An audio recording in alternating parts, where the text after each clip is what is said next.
The events of 9/11 affected many Americans. Angie Kardashian was no exception. Horrified, absolutely horrified that anything like that could ever happen in our country. She had visited the Pentagon and had been standing on the observation deck of the World Trade Center the previous month. And the date of my ticket is 8/9/01. And of course on 9/11, when both of those buildings got hit, I felt like it could have been those days. In the days following 9/11, Angie felt compelled to help the New York City firefighters, but she wasn't quite sure what she could do.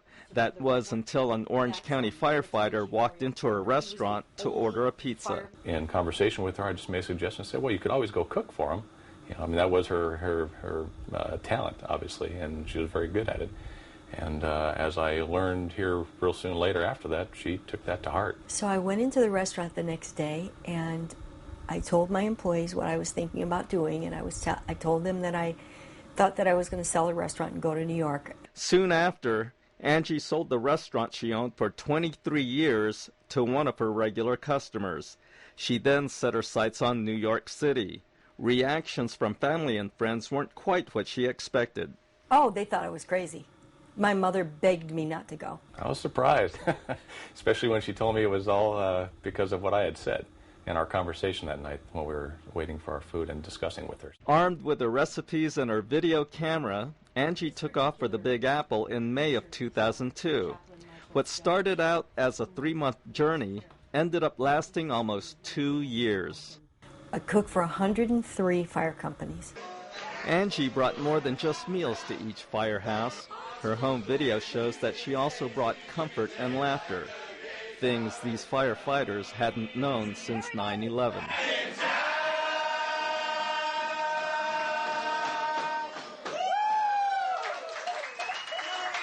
And after I would cook for the guys, I would tell them, okay, I cooked for you, now you have to sing.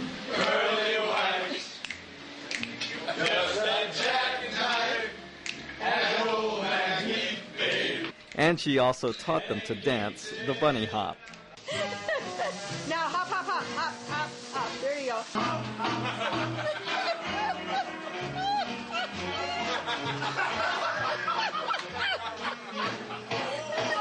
After 2 years, Angie finally came home to Orange County.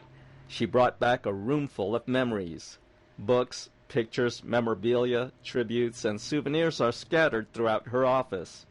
Even a piece of one of the fallen towers lay on a shelf. Baseball caps from firehouses line her wall. A reproduction of a flag with names of those who died on 9/11 is prominently displayed above. T-shirts and firefighter uniforms hang from a rack. Battalion Chief Oriole Palmer, who's depicted here, is the only chief and his crew of guys who made it to the 86th floor, and they radioed back that there was much carnage, much damage, and fires, and that they were going into rescue. And before he got "we're going in" said on his radio, the buildings fell. Cooking for men and women in uniform is nothing new to Angie. After all, when she was a restaurant owner, she cooked for the men and women of the United States Marine Corps. That's because Angie had a special place in her heart for the Marines stationed at El Toro and Tustin. So I decided on Thanksgiving that I would feed the Marines. At her expense for 14 Thanksgivings. For her service, Angie was given the Marine Corps Meritorious Public Service Award.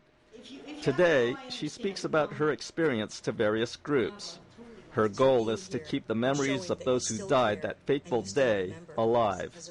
So when I got there, the biggest thing that the guys would tell me is that they never want Americans to forget, and that all of their brothers had died, and that they wanted people to remember them and never let them be forgotten.